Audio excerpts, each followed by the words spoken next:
wafako mulopwe wafako mulunda Kabakiba wana sengayo iya ulongene biukeno iya tatayo sengayo Mafwindi bakuyuke wileza wa moto sengayo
Nzambe na biso oki kopimela mutuka.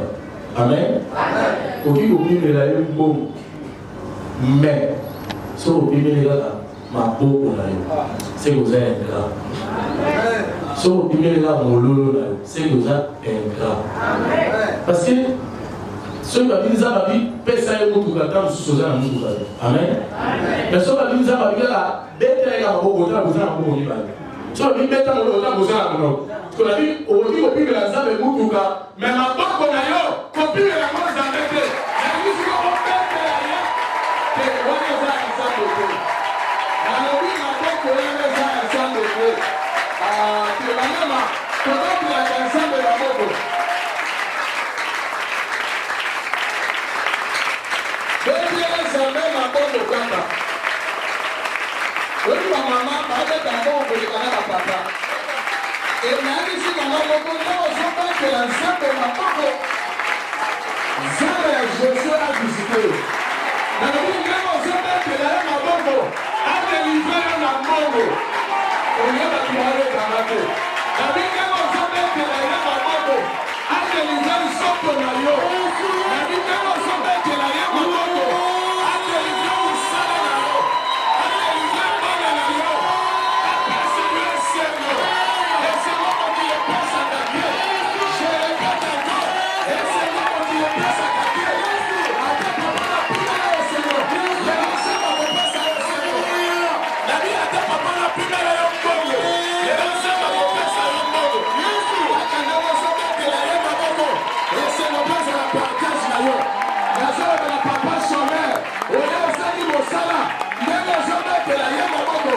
Après ça, on dit ça là.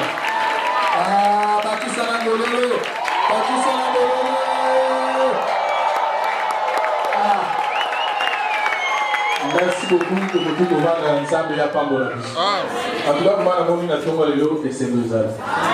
Et la zone continue comme un amour comment et c'est Bozal. La répétition sous la vie, Mario Zana et Sengo. Et quand nous sommes dans le courant, à côté de la Mao. Mais le rôle y est pas dans l'ensemble. Bien le savoir, nous avons mettre à temps et à circonstance. Nous avons rappelé mon Dieu, mon Dieu, à qui vendredi. Nous avons dit au salle et l'autre pour la cérémonie de la finale. Dans le Bible. Nous avons dit au salle et l'autre tant que je suis bien, tu es à ma paix. Et nous avons ma paix, avant que ça, que gloire à et moi dans la finale. Ça, à vous, c'est à ma paix. Mais pour que nous Lucas, Azur a dit. N'est-ce pas, tant que je suis pour la santé. N'est-ce pas, au-delà de la santé, Nzambe apesa eloko oyo ondimaki te. Nzambe nanga ese na mema na mibande oyo ya sante Nzambe akopesa eloko moko oyo attachement na yo obanda kosatande nango te. Parce que en réalité Saül akende koluka kaka bapate mais akomi roi na Israël. Nazoloba likolo na yo oyeta mosusu koluka mosala Nzambe apesa odele ya mosala. Nabi Nzambe apesa odele ya mosala. Nazolopete Nzambe apesa odele ya guérison. Accompatisation sur Nicolo parce que Banès est mon anaki. Oye koluka guérison, okozwa guérison. La Bible oye koluka guérison, okozwa guérison. Nous avons dit que ça la Goliath m'a bima pendant 40 jours pour qu'il préparer David Nazam. Amen. Goliath m'a bima bali ko finga, mais wana muta ozalate et c'est ngaka yo. Na bini ka bonyo ko la bino na famille et c'est ngaki bangote c'est ngaka yo. Et le mot tché makolo awa yo muto ko résoudre le problème. La bino mot tché makolo yo muto ko résoudre le problème wana. Somo limite na yana kondima epele. Nicolas vina yo. Au ça la exploit au botika la jamais pour ça la famille. En dehors il y a David dans la salle d'exploit la famille. Et bon répondre là. En dehors il y a David dans la salle d'exploit la famille. En dehors il y a Gédéon la famille dans la salle d'exploit. Et vous avez quand yo maman j'ai dit. Parce que quand yo me répondre la bête là ça me m'a beaucoup marqué.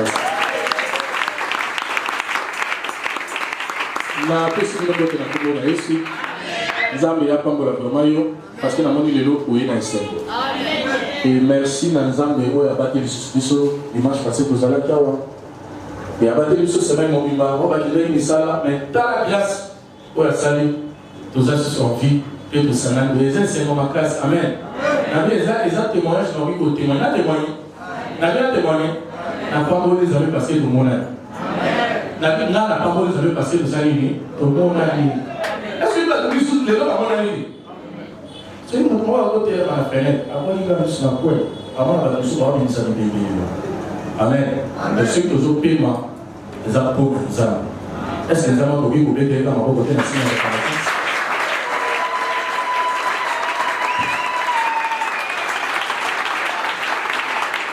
et la personne merci vraiment nous appelle et sans oublier mon père Josué le papa. Tout cas, nous avons encore le silence. Amen. Ils ont facilité pour confier moi la tâche ma casque. Tout d'abord, il n'était pas dans ça. Amen. Et Azar papa mon koyo. Akakaba na télé là là. Elle s'en a tout le temps. On dit ben dans ça donc il faut freiner les notes. Et que moi amen. Comment il a zappé.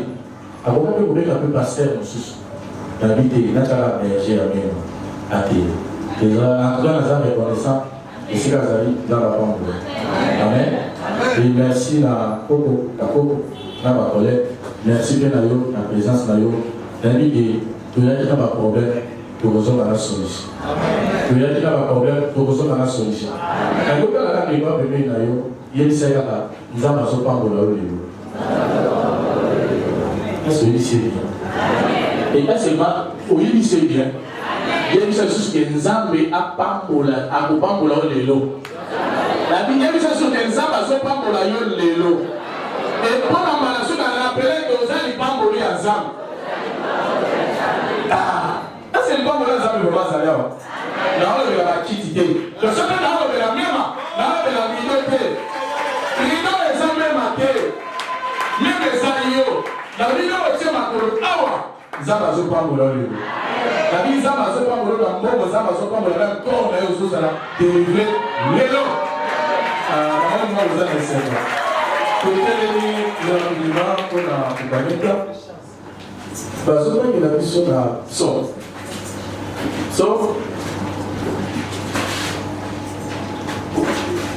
Psaume 68, le verset 20 à 21. Psaume 68, le verset 20 à 21. Bénissons le Seigneur chaque jour. Quand on nous accable, Dieu nous délivre. Dieu est pour nous le Dieu de délivrance. Et l'Éternel, le Seigneur, peut nous garantir de la mort. Amen.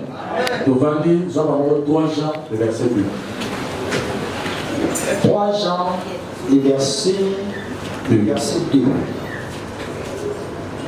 Bien-aimé, je souhaite que tu prospères à tous égards et sois en bonne santé, comme prospère l'état de ton âme. Amen. Est-ce que vous pouvez Bien-aimé, je souhaite que tu prospères à tous égards et sois en bonne santé, comme prospère l'état de ton âme. Amen. Nous allons sous Amen. Nous allons sous Amen.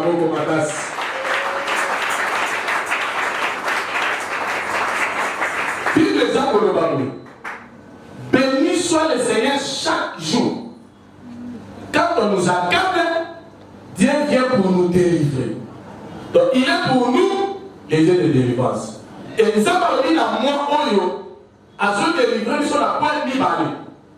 Si finance, na physique, c'est-à-dire corps na yo et sa délivrance. Amen. Nous avons pas de la colombe. Ceux qui ont dit que l'homme dit balai, aux animaux, aux apports de santé, en tout cas, aux aïeux de la scène. Attends, au Samuel. Amen. Nous avons dit que passer à terre comme sous du colère maladie. À dire que cher à cause de la maladie. Mais à vie, les hommes, je souhaite, et c'est la prophète, et c'est un homme. Je souhaite que tu prospères à tous égards, à ceux qui ont été, que tu sois en bonne santé, comme prospère l'état de ton âme. C'est-à-dire, il y a un colonne, nous avons parlé d'abord de la maladie. Alléluia. Parce que c'est la délivrance qui est comme ça, parce que c'est là qu'on y va aller le long de ses rôles. La délivrance, il y a corps. Mais nous avons parlé de la maladie. Et nous avons touché le point, nous sommes après. Ceux qui ont fait là-bas, au moins, nous avons vouloir. Amen. Donc, les gens ont subi à Zobel. Mais au lieu de la force, la vie est forte au salut, nous avons sollicité le nom. Parce que la personne a dit que la maladie, nous sommes à l'eau de la vie, la vie malade, nous sommes à Zobel. Dès que la zone est à l'eau, tant que nous sommes déjà la vie avant de prendre la peau d'ailleurs, dès que vous avez ma colonne, vous avez déjà dit qu'il s'agit. Et la vie dans le bas du colonne d'ailleurs, je ne sais pas où ça va venir, et vous l'avez dans ce tour d'ailleurs. Est-ce que vous avez un côté malade de ça? Ou un côté malade avec de la salle de ma peau? Ah, d'abord, la maladie, c'est pas ça le pays. Quand on est au bec de ma peau, ça doit être délivré. Je souhaite que tu prospères à tous égards, et que tu sois en bonne santé. Bien aimé. Cause à la bonne santé, c'est une bénédiction. Vrai ou faux? Dans le Bible, cause à la bonne santé, c'est une bénédiction. Tant que ce jour, nous n'allons pas mourir que le poteau. Et ça va nous dire la poteau à tel magaté. À quel moment que le poteau ne pas mourir. Oh, papa, cause à la bonne santé, cause à cause à la petite colia, et ça n'est pas mourir. Prière à les amis, Nzambe a l'omolona maladie. La vie prière à la tombe de Rosalie, Nzambe a l'omolona maladie. Et ça va nous souvenir de ma colora, M sous ma pexer, au lieu de l'homme sous-souté. Et ça m'appelle Lélo, Zama au guérir. Est-ce que vous êtes d'accord, Nanga? Est-ce que vous êtes d'accord, Nanga? Est-ce que vous êtes d'accord, Nanga? La vie maladie, je suis à l'incurable. Lélo, je veux la faire à Kobi qui s'aille au nom de Jésus-Christ. Est-ce qu'on dit qu'on mette l'ensemble à ma boue? Et dans le fait que l'ensemble de ma boue va bien. Faites l'ensemble de ma boue va bien. Quand la santé malade, vous allez pas mourir. On dit que la mort, c'est bien. Mais, si vous avez bonne santé, le temps suspend mort et qu'on résout de l'autre côté. Amen. Au-delà de la bataille, il y a un hôpital partout. Mais à ce qu'on a oublié, il y a une histoire. Partout, il y a un hôpital. Ce qu'on a guérison, à où vous avez guérison. Amen. Partout, il y a un hôpital. Ce qu'on a guérison, à où vous avez guérison. Tout le temps, madame, dans Marc chapitre 5. Marc chapitre 5.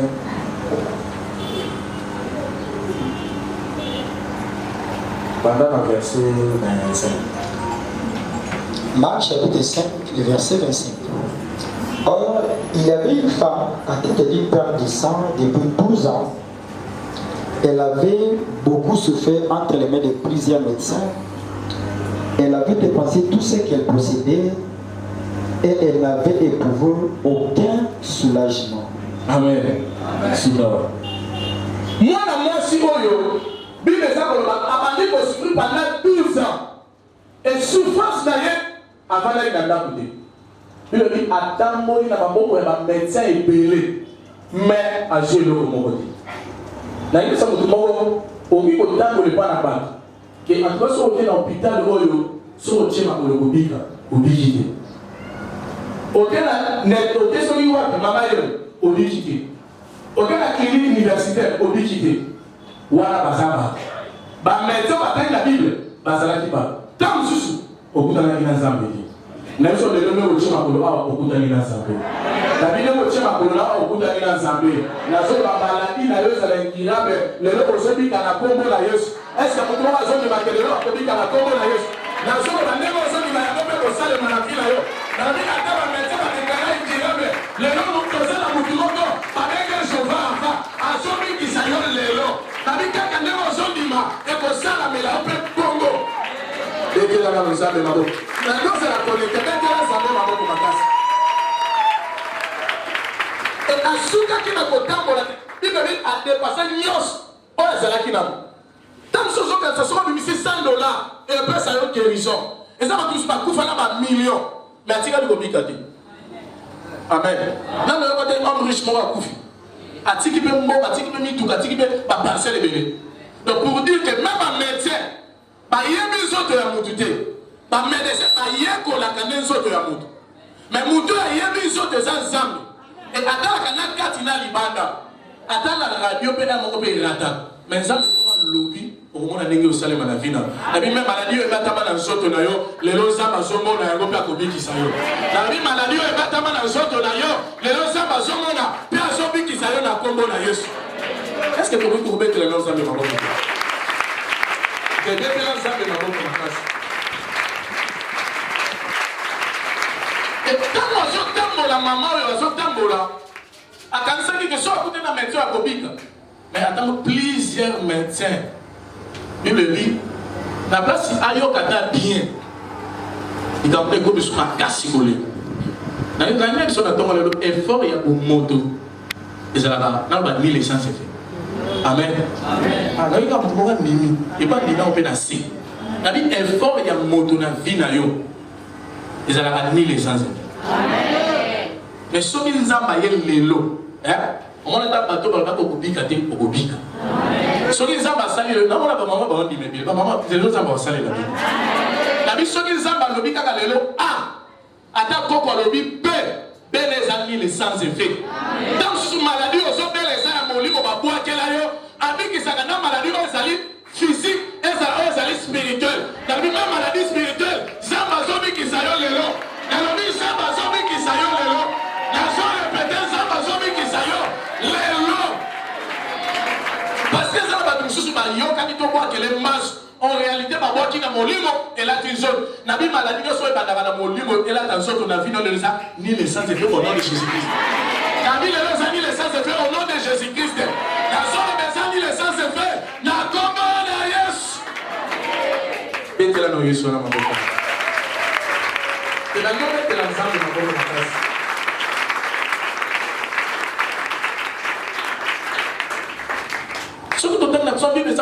Notre Dieu, il est le Dieu qui guérit toutes sortes de maladies. Amen. Il dit toutes sortes de maladies. Donc, nous avons une maladie de mon côté. Amen. Nous avons une maladie de mon côté. Et ça la sida, et ça la corona, et ça la gnos. Il est le Dieu qui guérit toutes sortes de maladies. Dans ce cas, on a cité comment maladie n'a pas été. On a vu le local de Koutana Zambé, nous avons un zombie qui s'est Nazala confiance na Jéhovah la fin na bi azobi ki sayo lelo.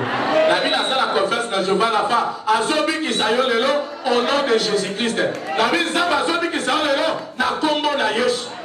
Beti la zambi ona maboko.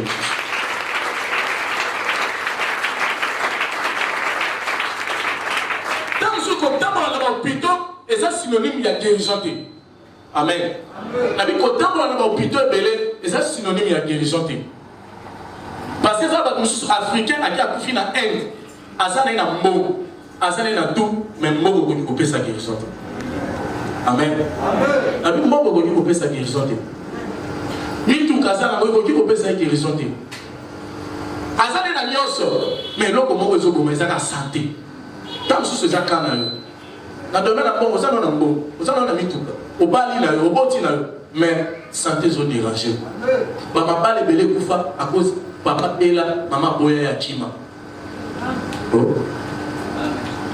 Maman appelle là, papa saboté.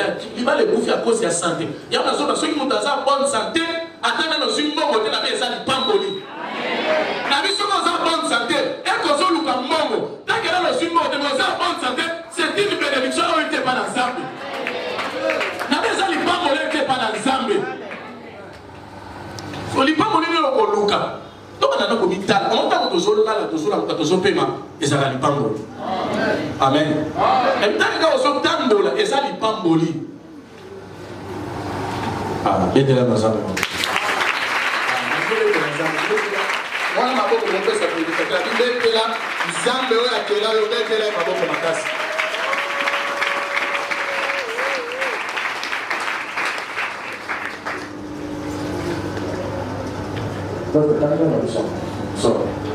Ça est bon.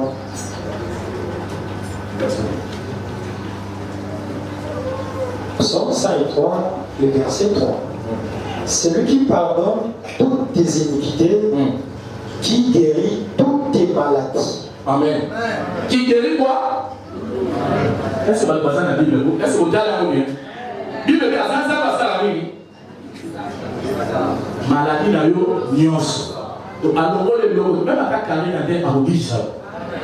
Oh, on peut dire la vérité, c'est pas bon.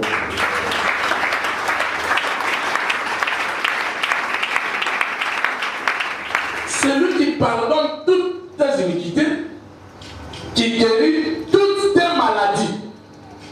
Amen. Amen. C'est moi aussi qui m'a levé les arbres qui sont la maladie. Amen. Oui, il y a tout le monde à quoi c'est là. C'est pour ça que les arbres qui s'appellent. C'est moi aussi qui m'a levé les arbres qui sont la maladie. La vie est pour ça, la vie s'arrête. Si la vie a tout la même chose, comment on a ça? Est-ce que c'est la pasteur mon papi ça? Le papi qui s'arrête en Zambie. Donc, ce qu'on n'a pas de Zambie. Zambie n'a pas de Zambie. La vie n'a pas de Zambie. Zambie n'a pas de Zambie. Mais avant ça, les gars, nous deux sommes à quelle émotion. Mais quand on a regardé, et on a mis Zambie 4 nanga. Yoko bika lelo. La vie n'a pas de Yoko bika lelo. La zone a signé Yoko bika lelo. La vie avant bima ko bima na keliso. Avant bima ko bima na keliso. So hotel mi ozo beta maboko. Elle a tapé sur ton ayo.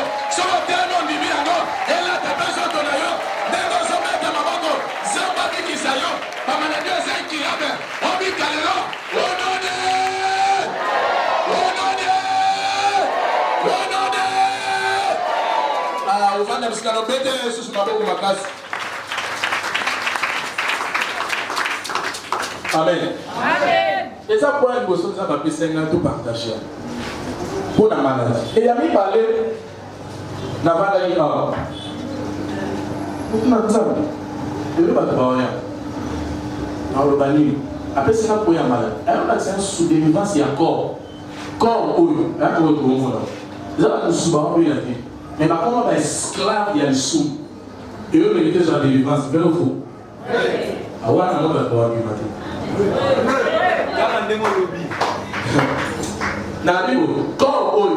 Il y a des gens à la tête. Mais par contre, esclave, il y a le sous. Les lots, il y a le sous. L'autre, il y a le sous. Est-ce que ça mérite de délivrance? Délivrance. Est-ce que ça mérite de délivrance? Mais bon, il y a de la maladie. Est-ce que corps, il y a le sous? Est-ce que ça mérite de délivrance? Est-ce que ça mérite de délivrance? Il y a un gens qui sont montés à Soumou, les gens qui sont ah, t'as pas Soumou, les gens qui sont l'ensemble de ma casse. Parce que dans la mission d'Akima, au moins t'as Soumou, un correcteur chapitre 3. Ça c'est le budget. Pas Soumou a dit. Pas toi qui l'as oublié. Un correcteur par rapport à toi. Le verset 16 à 17. 1 Corinthiens chapitre 3, le verset 16 à 17. Ne savez-vous pas que vous êtes le temple de Dieu et que l'Esprit de Dieu habite en vous? Si quelqu'un détruit le temple de Dieu, Dieu le détruira.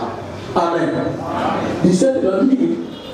Si quelqu'un détruit le temple de Dieu, Dieu le détruira. Voilà. Oui, c'est ça. Car le temple de Dieu est saint et c'est ce que vous êtes. Voilà.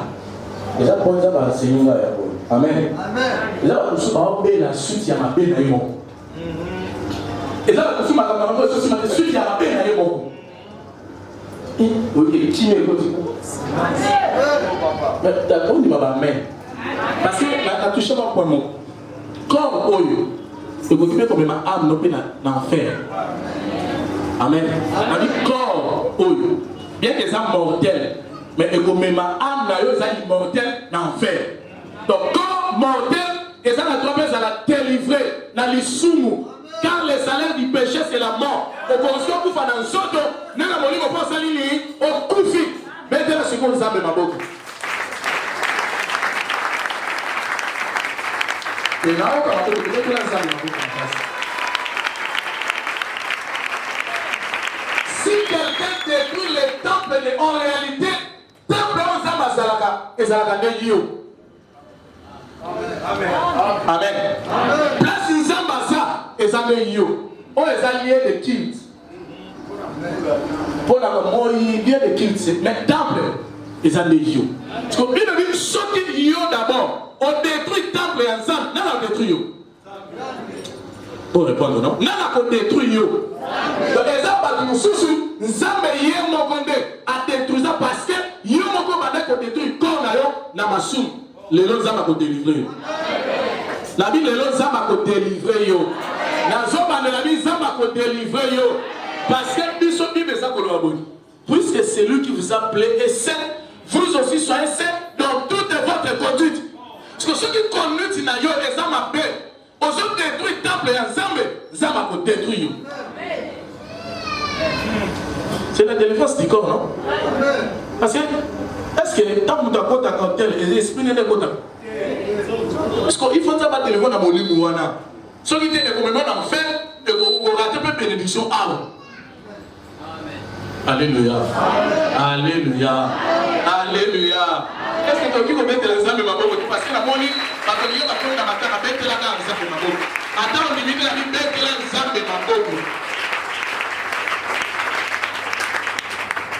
Romains, chapitre 12.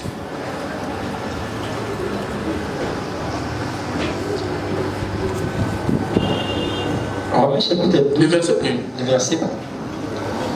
Je vous exhorte donc, frères, par les compassions de Dieu, à offrir vos corps comme un sacrifice vivant, saint, agréable à Dieu, ce qui sera de votre part un guide raisonnable. Amen. Ah, bah, ça, bah, la seule exhortée, le bon sacrifice, nous autres, ah, bah, amté. Comme on a dit, non. Et pas là. Et toi, tu es bandé, on dit, bah, je vous exhorte donc, frères, par les compassions de Dieu, à offrir vos corps comme un sacrifice vivant, saint. Un sacrifice vivant et saint. Sacrifier nous autres, personne n'a un Zambé. Mais elle n'a pas sacrifice pour les alliés vivant et saint. Et non sacrifice vivant impur. Amen. Amen. Sacrifice vivant et saint. C'est-à-dire, même au y a dans l'église, n'est pas faire la cananda. N'est pas dans l'église, n'est pas faire dans l'université. Parce qu'apparemment, nous sommes l'église, parce qu'on a saint. Nous sommes saint. Mais quand il mané. Voilà. Mais nous avons vu qu'on a eu, personne n'a un sacrifice vivant et saint. Parce qu'on n'a pas eu besoin de besoin de l'église pour ça l'assemblée, mais besoin de ça la machine, nous avons mis à côté délivrer l'élo. Il faut que la délivrance, il y a le corps du péché. Et ça la délivrer. Parce que au y a bien pour ça, nous avons abondé, mais ceux qui quatre non ma belle saline, et pour dégager et joli au ciel le côté. C'est ça la délivrance, c'est ça ma mission. Attendez, attendez, le mot mais un message, nous allons transmettre. Et si vous allez, soit pas dans la yon. Abi, nous sommes dans le bon zèle à mon âme. Le bon sacrifice, c'est ça vivant. Et ce que vous allez vivant, aussi saint. So mitala siko négoza. apparemment une église bien. Mais est-ce que Makambo Sala, les amis, n'a bien dans autres Oyo Sala, ils ont bien. Amen. N'a bien est-ce que ça bien? Bamsou a dit bien, Bamsou bien dit. N'a pas la vie nous autres on a évoqué pour même âme non enfer. C'est parce que nous autres qui m'avaient dit ça va détruire en haut. Ceux qui ont détruit le temple, ils n'ont pas détruit. Tel changer kaka. Amen.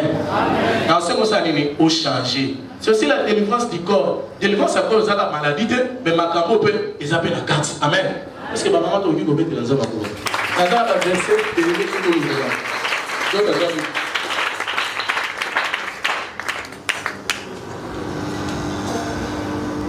Quand Romain 6.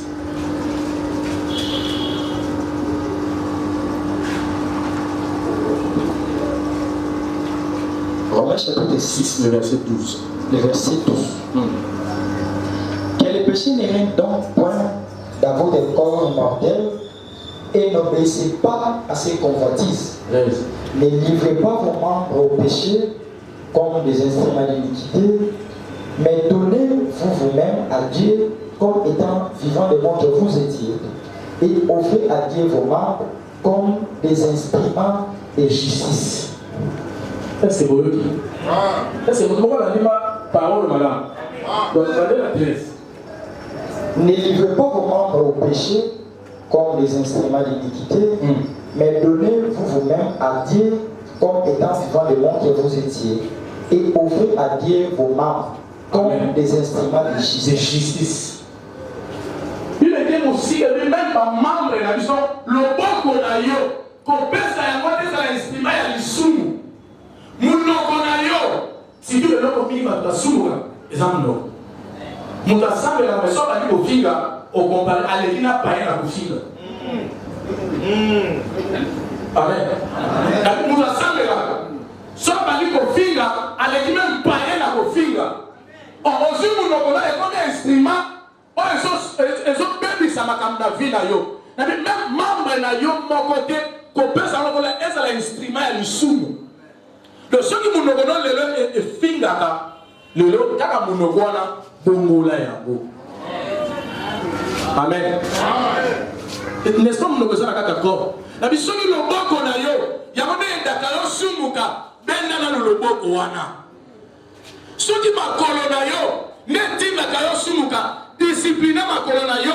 Le pas de celui qui marche n'est pas sous ton pouvoir. C'est que nous avons déjà pas la biso. Imaginez qu'est-ce que nous avons dit pour diriger ma part dans l'hôtel. C'est que les esprits sont des tigres. Le pas de celui qui marche n'est pas sous son pouvoir. C'est que nous avons dirigé ma part. Question est-ce que nous avons vraiment pour diriger ma part à moi dans l'hôtel? C'est que nous avons animé l'esprit nous sous. Nous avons délivrer le lot. La Bible nous a délivré le lot.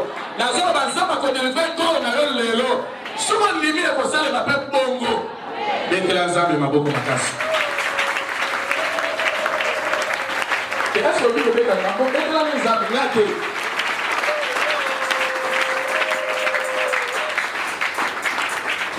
lui souvent et comment exprimer le sous pour d'ailleurs. Vous avez à l'aise l'église où il y a au Sambeli, mais encore parce que moi je suis pas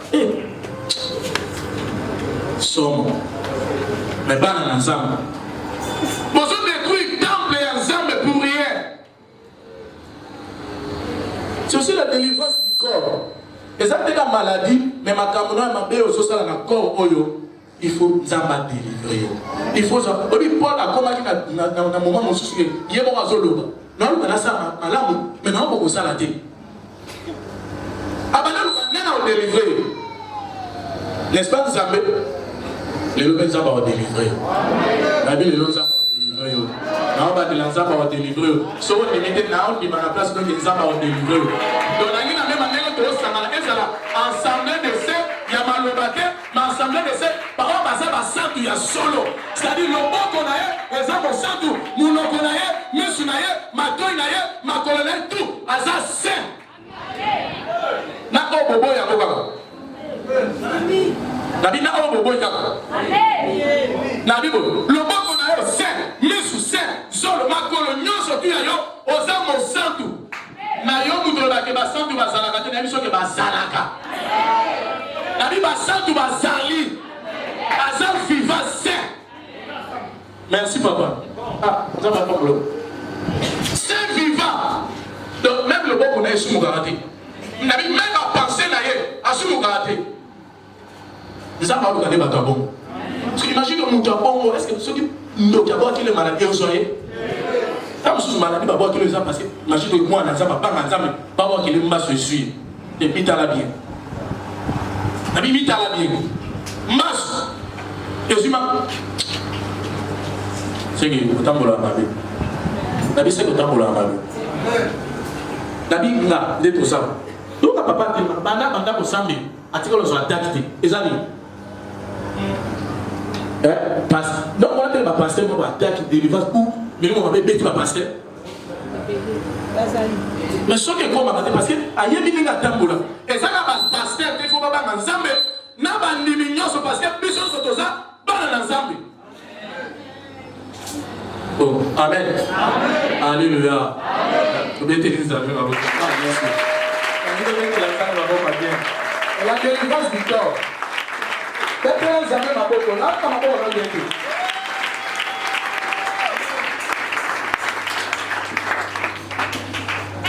Romains chapitre 20 à 23. Romains chapitre 6, verset 20 à 23. Car lorsque vous étiez esclaves du péché, vous étiez libres à l'égard de la justice. Quels fruits portiez-vous alors? Des fruits dont vous rougissez aujourd'hui, car la fin de ces choses, c'est la mort. Mais maintenant, étant franchis du péché et devenus esclaves de Dieu, vous avez pour fruit la sainteté et pour la fin la vie éternelle. La vie éternelle. Car le salaire du péché c'est la mort, mais le don gratuit de Dieu c'est la vie éternelle de Jésus-Christ. C'est le but qu'on met dans un rôle. Pas la Zoloba. Car lorsque vous étiez dans Bazalaka, esclave Yansou, mais l'élo, Bazate. Amen. Vous étiez, est-ce que votre français va saluer? Sur la Bible, vous étiez là-dessus. C'est le passé, non? Vous étiez esclaves. Donc, si vous, vous êtes esclaves, il y a des sous-beautés. En exemple, vous êtes esclaves, il y a des sous. Sur esclaves, il faut pas délivrer. Amen. Donc, on est esclave, on se la tout. On est esclave, il y a des sous. Parce que Bible dit, c'est la mort. Amen. Et ceux qui ont dit qu'ils m'appellent, on commence à être esclave, il y a un âme. Fruit no bimisa. La vie c'est la vie. La vie éternelle. Parce que on produit koufa de vie éternelle. La prochaine question, on produit nini. Discipliner comme on a eu. La vie discipliner comme on a eu. La vie discipliner comme on a eu. Pour livrer Adam membre de mon côté dans le soum. Parce que aux autres soum, les autres mon bimane, les autres soum. Amen. Alors, il dit la fille moto. Est-ce que tu as le nabé? Bête l'ensemble. Bête l'ensemble. On doit mettre l'ensemble dans ma boque. Et ma boque est un prédicateur. On met dans la matage. On met dans ma boque à ma casse. On met dans ma boque à bien. Si vous prenez un livre, on met dans ma boque à pied. Nous avons besoin de livrer le corps à yo. On s'est reçu sur l'esclave de terre à l'issue. On s'est reçu à Compinga. Donc, à l'église, comment on a fait dans l'église? C'est aux animés dans l'esprit de ligne. Qu'on finga et ça les sous, on détruit le temple ensemble. Amen. Alléluia. Alléluia. La vie qu'on finga et ça les sous.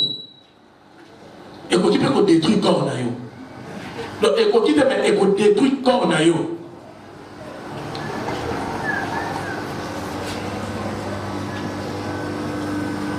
Quand on a dit qu'on va dire, en pleine modération, mais pas de dans l'église.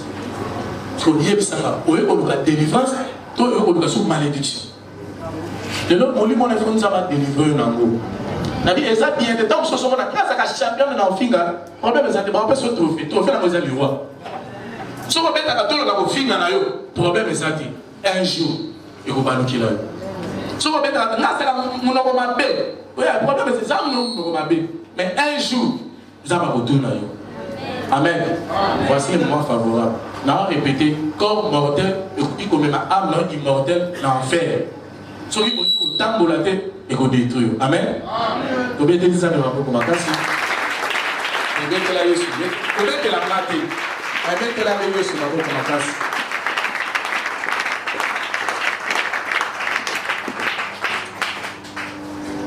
Romains chapitre 7. Vous allez en avoir.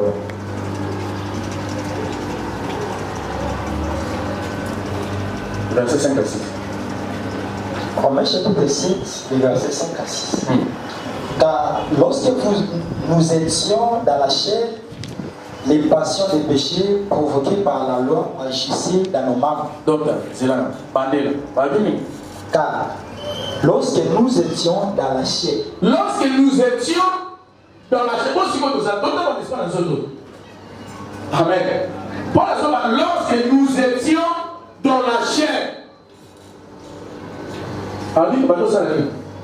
les passions des péchés provoquées par la loi agissaient dans nos membres. Voilà. De telle sorte que nous portions des fruits pour la mort. Mais maintenant, nous avons été dégagés de la loi. Voilà. Étant morts à cette loi sous laquelle nous étions retenus, de sorte que nous servons dans un esprit nouveau et non selon la lettre qui a vieilli. Voilà. Est-ce que tu as dit que vous dans un endroit? Tu le dis, lorsque nous étions dans la chair, mais tu profites, mais tu ne peux pas c'est-à-dire, par poser un jour de la sous terre. Il y a dit, marcher selon l'esprit. Et vous n'accomplissez pas les désirs de la chair. Amen. Donc, malgré tout ce temps, tout ça sur la zone de Dieu. Donc, c'est l'esprit qui nous commande. Salabo. Mais dans la esprit, mais nous sommes dans le temps d'abord. Le long de la prière qui est Olo Mwana Nsoto, Okomana Molimo. Nabi Olo Mwana Nsoto, Okomana Molimo. Si on commet dans Molimo, on a ma camsus et Banosa, on a pété, ça toutefois. Au gêné à ta pamba, au gêné. Comment d'abord na Molimo. Le Mwana Nsoto, comment na Molimo. Amen. Il sera voisin, le Mwana Nsoto, comment na Molimo. Il y a ça y est. L'appelé pour la dernière fois, le Nsoto, comment na Molimo.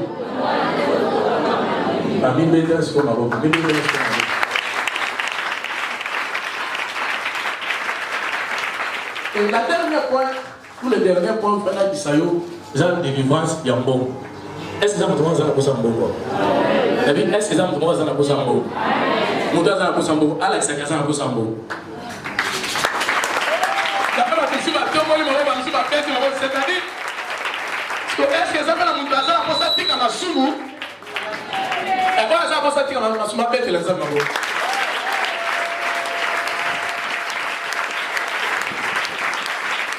Est-ce que tu as le domaine de mon Bible, l'argent n'est pas à tout. Mais quelle est la manière dont tu n'as pas de question? N'est la salle, hein? Dans quelle boutique? Le roi dans la berger, même dans quelle boutique? Pour que ça va sardine, pour que ça va savon, pour que ça va bon. Dans la berger, même au nom de Jésus. Bobe sanga bilo. Na ozo? Na ozo? Na bi na ozo? Papa ko tabi ba Alexandre na Molière. Da pasteur aventurier. Tadi pona na ozo asadi ne se nani. Mama puto ya ko na moyeni. Ko na transport ko. La ba tusuba ni na mama ko eza du sudi. Na mso za pembe. Habita mso za pembe ko ya ma ko. Tuna so ka ya ni ndé. Na ko na la ya. Amen. Les gens vont m'habiter. Mais les gens vont me dire mon ma foule. Pour qu'il y ait tout ma et c'est un bon. Et la mort l'a dit et c'est un bon. Il y a pas de solution à tomber le long. Pauvreté, boyer à le long au nom de Jésus. La Bible pauvreté, boyer à le long au nom de Jésus. La zone on a dit pauvreté, boyer à le long. Na combat na Jésus. Ceux qui ont boyer à monter et qui comme mon enfer. Qui vont boire là-haut. Amen. Est-ce que vous pouvez mettre les hommes à côté? Parce que la touche, moi, la touche. afficher un mot. Ce qui dit besoin de l'argent répond à tout. Le état va nous soucier parce que bazanga n'est mort. Amen. Donc maladie voilà, ceux qui passent à la mort, avoir beaucoup fatigué. Amen. Mais c'est que ma putain n'a plus de bataille bongo. Mais si on a montré que nous putain maman, voyez la maquille, maman maquille ça fait. Il met après mon temps vrai ou faux. Parce que mon temps a pu passer par ça gagner. Boya qui me bola l'élo. La Bible boya pauvreté l'élo. La joie va boya pauvreté l'élo. La Bible boya pauvreté l'élo. On se met à Siblanga. Le bas, hey Yahweh! Hey Yahweh! L'élo! L'élo! La bonne pauvreté! La bonne pauvreté! Redonnez! Mettez-la Zabé Maboko.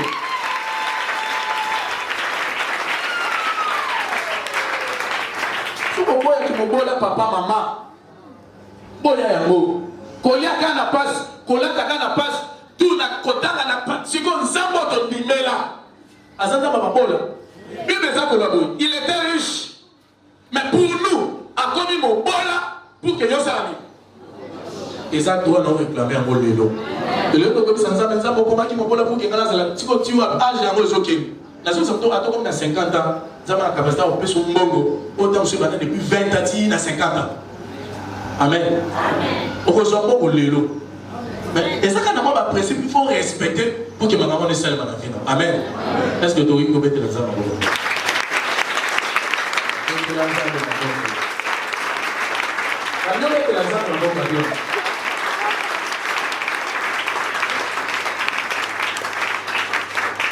Luc chapitre 6.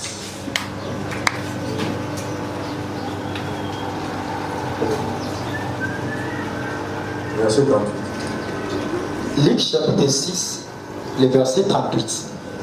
Donnez et il vous sera donné. On versera dans votre sein une bonne mesure, serrée, secouée et qui déborde. Amen. C'est mon droit, docteur Bandel. Donnez et il vous sera donné. On versera dans votre sein une bonne mesure, serrée, secouée et qui déborde. Amen. Papa dit d'abord pour le mani. Donnez. Oh. Est-ce qu'on parle dans la Bible? On va prendre la Bible. Là, je suis pas Bible, docteur, moi, j'attaque ma Bible. Ma Bible donnée et ça, allez. Donnez, il vous sera donné. Nana ko bana ko pesa. Nana ko bana ko pesa. Donc, biso ba tout ça, tout bana ko pesa. En retour, zama ko pesa. Amen. So, yo pesa. Eza ngati malobana ngati. Mitala be yo pesa. Dena on a le mo wazo ba ni na c'est-à-dire bi yo so ko l'église o tchaka ba 500 francs, ba 300 francs, ba 1000 francs. Mais la prière non jamais, na besoin de dollars. Parce que yo ngi nzamba zo na mbongo na pesa. Hein? Bano sambela. So ngi nzamba bi 1000 lo asala. Na bali. Azo mbongo na yo nyoso pesa na ndam so ko mata $500. Parce que yo so senga nzambe nzambe na bosa $10,000. Parce que ngi nzamba iba mbongo a Josué abakisela yo. Bino bi pesa d'abord et ko pesa mela yo. Na muto ya pesa ka et ko na pe ko pesa mela yo. Na muto pa pesa ka te et ko pesa mela pe vrai fou. Ah bête la nzambe mabo.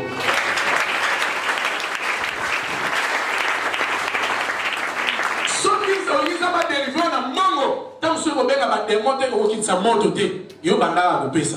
Au moins, vous avez Amen. Ah, vous avez dit matin. La mission de l'Inzama visiter dans Bongo. Vous avez pesa. Et ce moment là continue à le dire. Donnez et il vous sera donné. Car on vous mesurera avec la mesure avec laquelle dont vous serez servi. Et vous avez la mesure. Donc, n'ayez pas pesa par qu'on mesure le Bongo. Na yo muto mesala ko une église na ba 100 francs, na ba 500 francs. Yaba ke ba ko mesurer pe na niveau wana. Amen. Amen. Alléluia. Mais ça parole ya nzambe. Donc na muto peut-être à mon aki aza riche pour Dieu, azo pesa, ça me passe nini. Akobambola. Amen. Et ça bon côté. Parce que yo ngi ko pesa te bon ali. Attends pour continuer à mousser ensemble, comme problème. Toujours le même soldat 5 de là-bas, donc ça va être problème. Mais on s'en a un mot. Mais on s'en a un mot aussi, le temps, il y a un peu ça quand ça m'était. Et l'élo, là, t'as esprit, il y a un peu ça au monde, on s'en va au salon. Amen. Parce que nous avons dit que dans l'Ancien Testament, nous avons Salomon, nous avons Ézéchias, nous avons Basala, ce que nous avons dit, Dieu nous avons dit, lobby. Donc, par contre, nous avons dit que nous avons en retour, nous avons dit que nous avons dit mais nous avons dit que nous avons dit parce que les principes. Alors, bien, donner, et il vous sera donné. Ce que vous dit que est-ce que vous pouvez s'améliorer? La mission dit que vous pouvez s'améliorer. Est-ce que vous pouvez s'améliorer? Et ça clair. Est-ce que vous pouvez mettre la zone maintenant à vos motos? Et vous mettez la zone à vos motos. Parce que l'image, parce que la personne qui fait ça, et ça va nous sous pauvreté. N'est-il n'a pas sa bouche. Amen.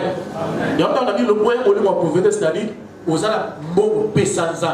Cannabis non pesanza. En retour, tant que nous avons besoin de ce que le chaos est pesanza. Amen. Amen. Amen. Amen. Amen. Amen. Amen. Amen.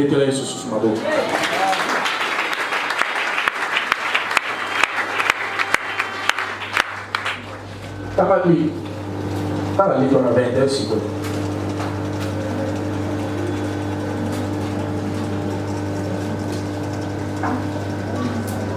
Luc chapitre 6. Luc chapitre 21, le verset 1. Luc chapitre 21, le verset 1. Jésus ayant levé les yeux, vit les riches qui mettaient leurs offrandes dans les tombes. Il vit aussi une pauvre veuve qui mettait des petites pièces. Et il dit, je vous le dis en vérité, cette pauvre veuve a mis plus que tous les autres, car c'est de leur superficie que tous ceux-là ont mis des offrandes dans les tombes. Mais elle a mis de son nécessaire tout ce qu'elle avait pour vivre. Amen. So, nous appelons ici, nous sommes pour la yapi. Yes, ça sonne cela dit. Est-ce que yes, ça sonne cela dit? Bah, chrétien, oui, bah, chrétien, ceux qui espèrent pauvreté sont dérangés par moi. Bah, qui m'a ramené au final, bah, pasteur lié. Or, ceux qui katina aux un esprit, il y a qu'au pesa. On s'attend que le monde a fini à pasteur mouillé. Parce que ça, un principe, pour la Bible. Yes, soit tel l'ennemi, on a dit, bah, riche, bah, on pesa. Mais attendez, mais veuve, nous avons la mobile. Quand on a salaki na yango, aïe à pesi. Mais il y a chose comme ça, maman dit, a pesi pour le caban. Parce que bah riche, bah pesi il y a miqué. Mais il y a pesi nios. Et tout le monde peut placer moment de hier, ça sert à son qui c'est là. Donc pour dire que si on a une vision à mon sacrifier le comme tout y a au moment nous avons ça. Amen. Alléluia. Alléluia. Sacrifier, sacrifier. Fais ça. Fais ça par l'exemple. Nous avons en retour en paix ça. Si vous avez un paix ça, c'est bien. Mais en retour, au salaka, ni. Nous avons une église comme ça, ça a 100 $. Mais à d'autres enfants, il y a 1000 francs. Vous qui n'avez pas, on va faire un baba à qui est amené. Dans 100 $ aussi, là, vous n'avez pas d'exemple.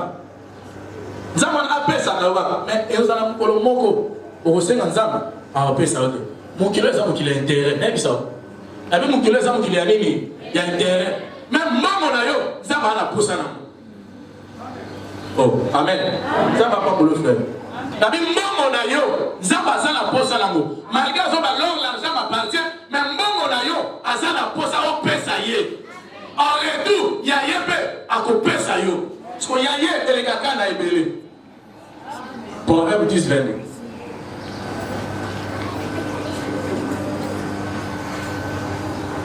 Proverbe chapitre 10, le verset 22.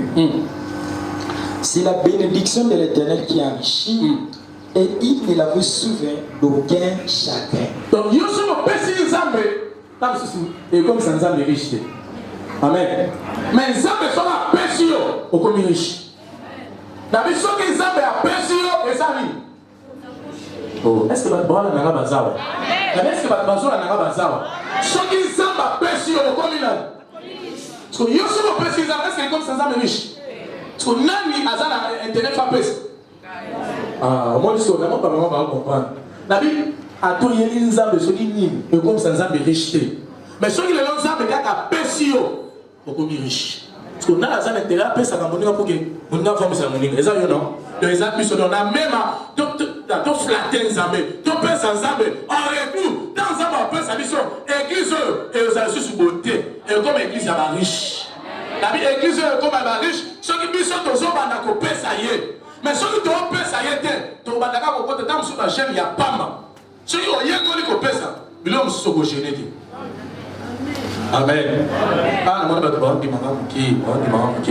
toutefois, les hommes ont le un lobby à Boka.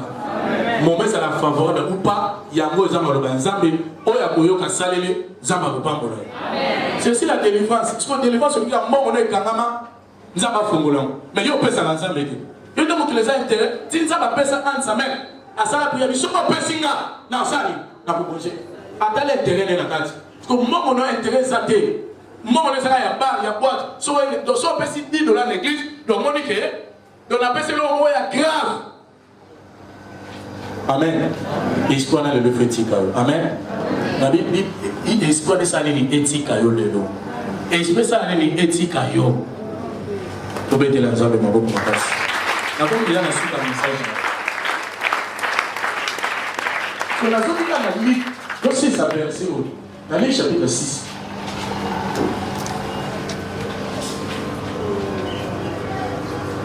Quand 38. Luc chapitre 6, le verset 38. Donnez et il vous sera donné.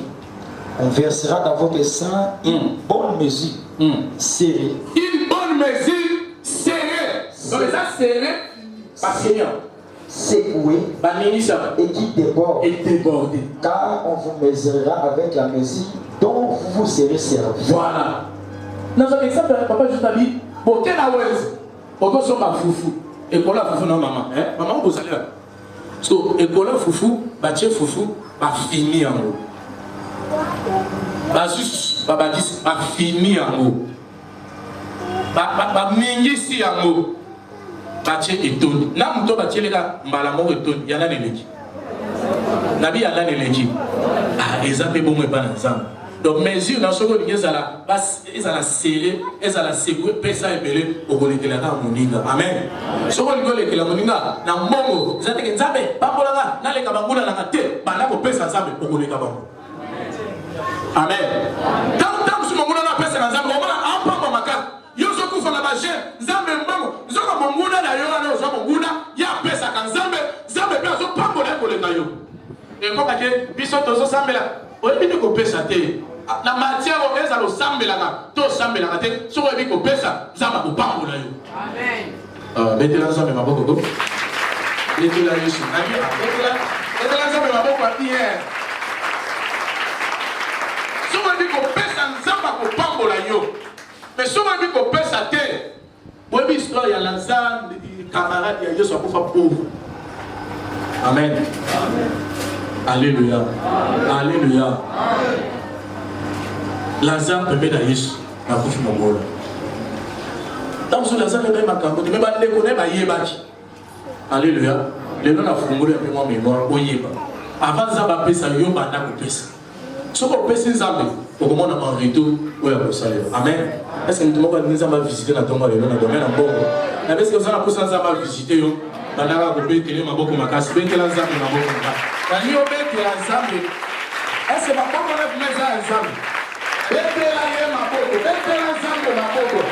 Et la zone sa mukolo na sima na maboko wana. Telefone se no sona ti ko ba awa. E banda ko la ja yo. La bi maladie na yo bi kalelo na kombo na Yesu. La bi maladie na yo bi kalelo na kombo na Yesu. Maladie na yo bi kalelo na kombo na ndemo zo betela ye maboko. Abi kisayo, a deliver yo. Soko bakisi mololo, a deliver yo, a kabola yo. Oh Yesu, voilà, voilà, voilà.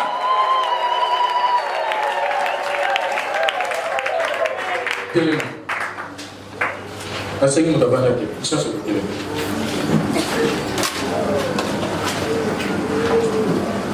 Alléluia. La chose c'est le papa. Au bout de la pendant au moins 5 minutes.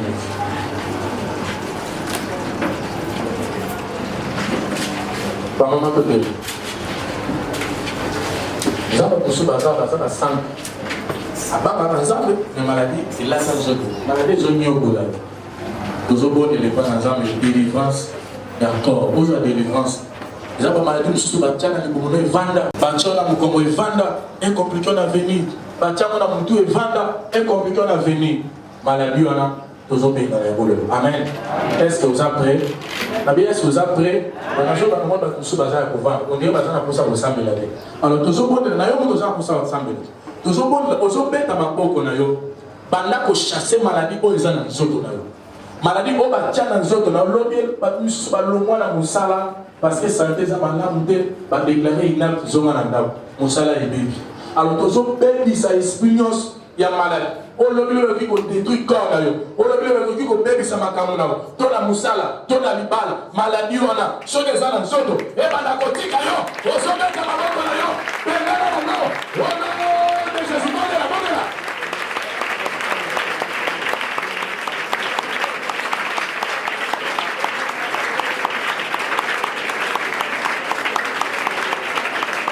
Beta maboko makasi bien aimé. Na lobi beta maboko makasi.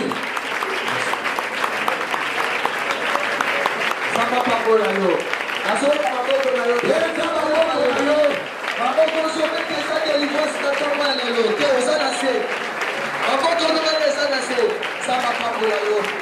Maboko so délivrance na tomba na yo. Ke osana se mata isusu. Voilà bito ça. Samba papola yo so beta maboko. Samba papola yo na tomba na délivrance. Samba yo na maboko na yo. Voilà, voilà.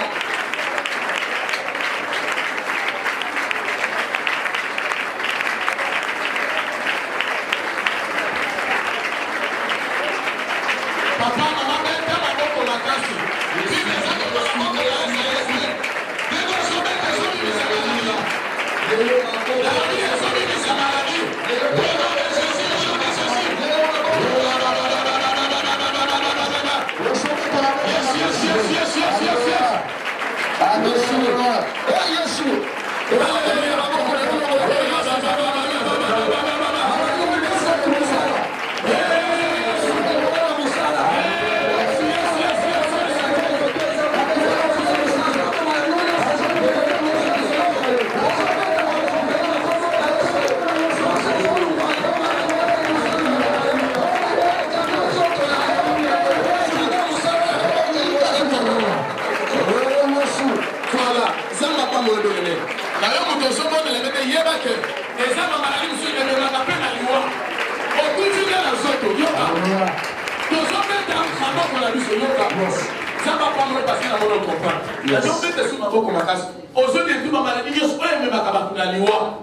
Parce que ça va même sur le là au hôpital maman maladie au 10 dans nos années. Yes. Ma maladie aujourd'hui chaque jour na 10, chaque jour na tombe. Aujourd'hui dans ma boko na ceux qui déjà ça et va na kobi malelo. Ceux qui peut-être va continuer là en avenir et ça la ni les sens. Alors aujourd'hui dans ma boko na biso aujourd'hui tout y en a maladie au hôpital.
pourquoi tu l'as malade.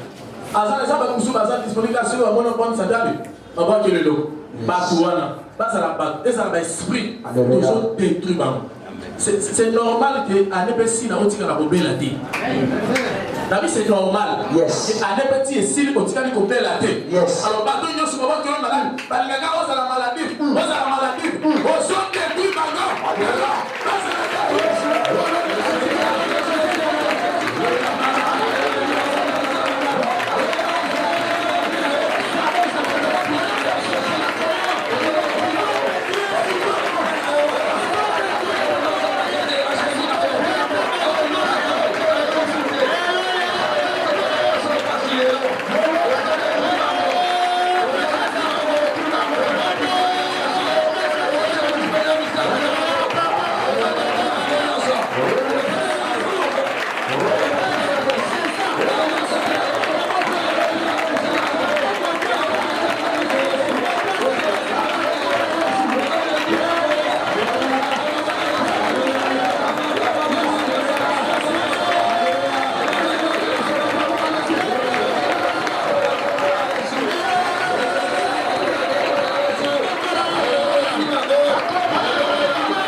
Esprit à pauvreté. Bien aimé, dans ma boque la biche. Zambe akangola yo. Mon livre mon bola. Dans la famille pauvre. Autant qu'il n'a pas. Tire le n'a pas. Ozo ça la histoire ainsi qu'à la vie na yo. Ozo ça la histoire ainsi qu'à la famille na yo. Alors nous sommes dans ma boque la biche. Esprit pauvreté. Et tika yo.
Si je te connais là qui avant, est-ce à la maladie, est-ce à la nuit, est-ce à la pauvreté, nous sommes à terre à chaque jour. Nous sommes à moto Lazare, et là d'abord, et consommer bago, et bébé bago.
Ofani na bisikana. Nzamba zaliawa. Nanga sa service. Oya sinenga na sala. Continuous oya zobe. Allez pour ça. So il va te contacter malade.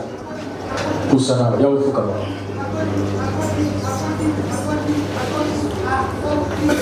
Pour comment? La vie va au mieux pour zobe. Pour comment? Nous devons reconnaître que Zambé a Zambé. Pour comment? Il est le Dieu qui guérit toutes tes maladies. Zambé Zambé.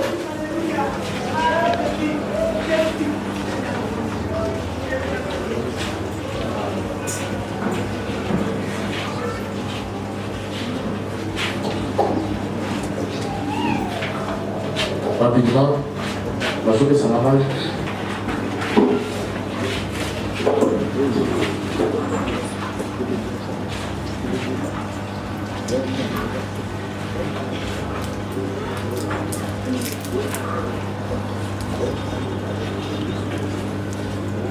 Yo tofukami na ndoka na miso.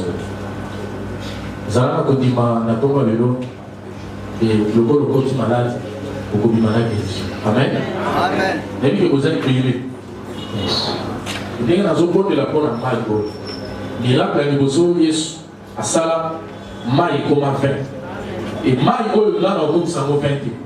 Maintenant comme ça on est guérison à yo.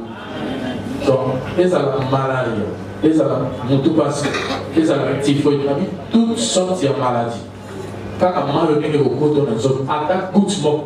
Il suffit qu'à compte dans la zone Ozobi Kalelo. Amen.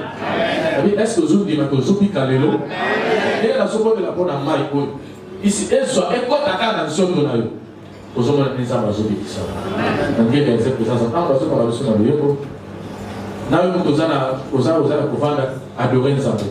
Nous avons pouvoir adorer les amis parce que nous avons déjà à délivrer. C'est ça. Oh, Yosali Zambi. Zambe avilanga, Uzali Zambe, Oyo Boromani, Yosali Zambe, Samba Lola, Uzali Zambe, Boromani, Yosali Zambe, Uzali Zambe, Samba Lola, avilanga, Uzali Zambe.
Yes,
ndenge kaka osimbi libumu na yo parole oyoki na ntongo lelo aza nzambe ayebikisaka ezanga te ni papa Jésus ni papa Pili mais l'éternel des armées abikisi yo lelo kaka ndenge omeli mai oyo maladi nyonso na nzoto na yo sikoyo etiki yo na nkombo na Yesu kaka mai wana ndenge azotambola sikoyo elongola nyonso ya mabe ezala ya molimo to ya nzoto lelo oza guéri au nom de Jésus-Christ oyo babengi Jéhovah Rapha abikisaka nde yo mutu abikisaka baange te alors lokolo ozobela lelo abikisi yo au nom de Jésus-Christ nde tolobi amen loba amen na makasi betela nzambe maboko betela Yesu maboko makasi elangi obetela nzambe maboko betela nzambe maboko.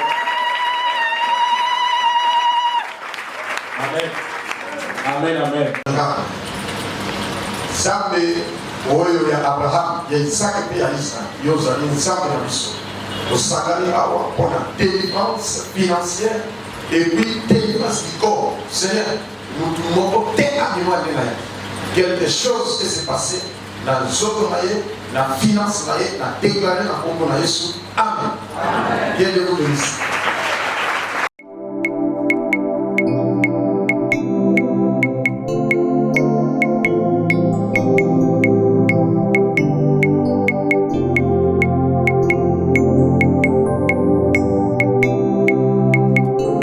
wafako mulopwe wafako mulunda kabakiba